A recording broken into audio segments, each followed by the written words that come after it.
एक ऐसी प्रॉब्लम हो जो शायद किसी भी कंट्री में हो और जिस प्रॉब्लम को चुटकी बजा के सॉल्व किया जा सकता है, फिर कोई नहीं चाहता कि वो सॉल्व हो। या तो वो चाहते नहीं या तो करना नहीं चाहते। और प्रॉब्लम कोई बड़ी नहीं है, अनएम्प्लॉयमेंट, रेप, मर्डर, भ्रष्टाचार, वो प्रॉब्लम इन सब चीजों से बड़ी है। और प्रॉब्लम सिर्फ छोटी सी है, लैंग्वेज को लेकर। थोड़ा आपको सही से समझाता हूँ कि प्रॉब्लम क्या है। हो सकता है ये सुनकर आपको शौक लगे, पर सच है। हमारे यहाँ ग्रेजुएशन 4 साल का होता है और बाहर भी काफी देश हैं जहाँ पर ग्रेजुएशन 4 साल का ही होता है। पर क्या आपको पता है कि हमारे यहाँ और वहाँ के लोगों में जो ग्रेजुएशन होता है उसमें डिफरेंस क्या है? मानिए बाहर से कोई फॉरेन से लड़का आता है हमारे यहाँ ग्रेजुएशन करने के लिए, तो वो 4 साल पढ़ेगा। 4 साल पढ़ने के बाद उसको ग्रेजुएट की एक डिग्री दे दी जाएगी और उसको पूरा ग्रेजुएशन करवाया जाएगा इंग्लिश में। पर फॉरेन में ऐसा बिल्कुल नहीं है। फॉरेन में अगर आप पढ़ने के लिए जाते हैं, मानिए हमारे यहाँ का कोई बच्चा है जो वहाँ फॉरेन में पढ़ने के लिए जाता है, तो वहाँ पर भी कोर्स 4 साल का ही होता है। पर उस 4 साल के जो पहला ईयर होता है, उस साल में उस बच्चे को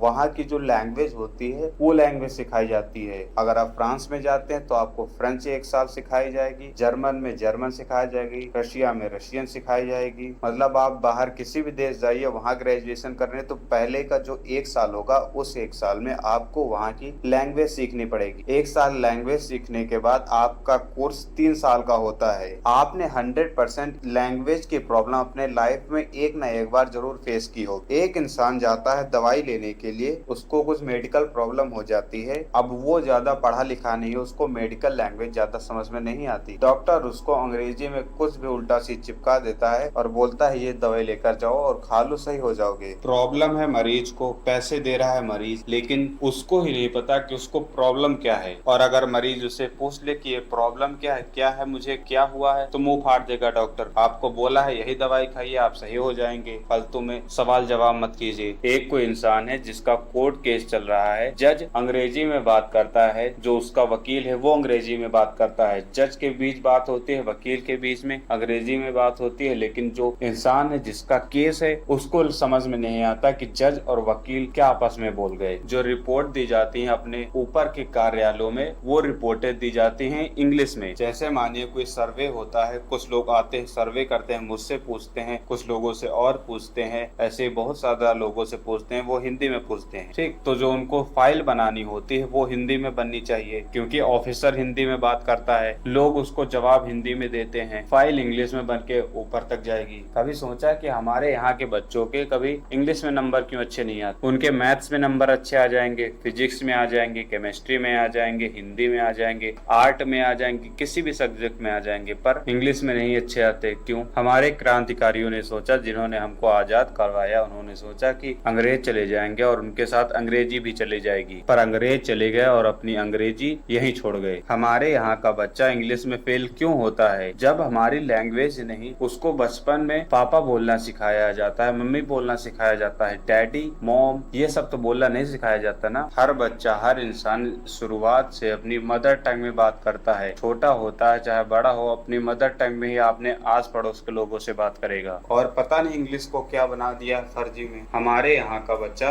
इंग्लिश में फेल होता है, मैं लिख कर दे सकता हूँ। आप अंग्रेजों के पास जाइए, उनको हिंदी में पास करके दिखाइए, सब के सब फेल हो जाएंगे। क्यों? क्योंकि उनकी मदर टंग है ही नहीं है। इंग्लिश ग्लोबल एक्सेप्टेड लैंग्वेज है, इंग्लिश आनी चाहिए, पर सिर्फ इंग्लिश के बलबूते पर आप घंटा कोर्स नहीं उखाड़ सकते। आपकी पर्सनैलिटी एकदम गली के कुत्ते के बराबर है और आप इंग्लिश एकदम ऊपर क्लास तक की बोल लेते हैं, तो इसका 1% भी इम्पैक्ट नहीं पड़ेगा आपकी सक्सेस में। दुनिया की आपको किसी भी पोस्ट पर जाना हो, कुछ भी बनना हो, पीएम, सीएम, डीएम, कुछ भी बनना हो, आपका देखा जाता है पर्सनैलिटी, आपका माइंडसेट देखा जाता है। आपकी लैंग्वेज नहीं, आपको 50 लैंग्वेज आती है, आपको 10 लैंग्वेज आती है, इससे थोड़ी ना फर्क पड़ता है। अब मोदी जी इतने लोगों से मिलते हैं, क्या उनको सारी लैंग्वेजें आती होंगी? कुछ नहीं आती होंगी। 2 लैंग्वेजें मोदी जी को आती हैं, हिंदी, इंग्लिश। हो सकता है 1-2 लैंग्वेज और आती हो। और लैंग्वेज का कुछ जगहों पर बहुत ज्यादा बुरा इम्पैक्ट पड़ता है। हॉस्पिटल में डॉक्टर मरीज को कुछ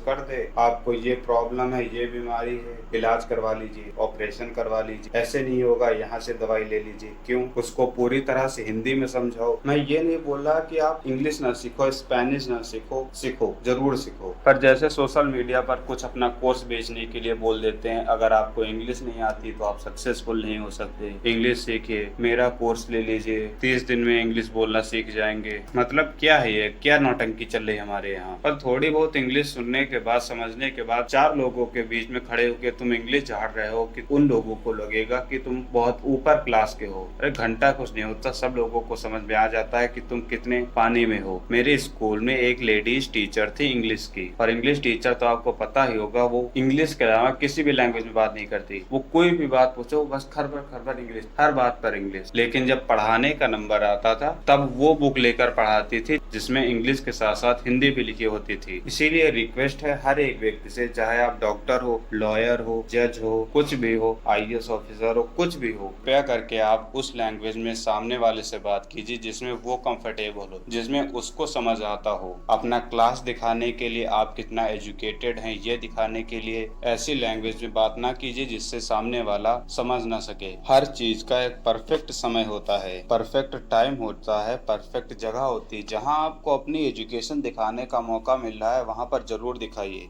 इस पर एक बार जरूर सोचिएगा। Thank you.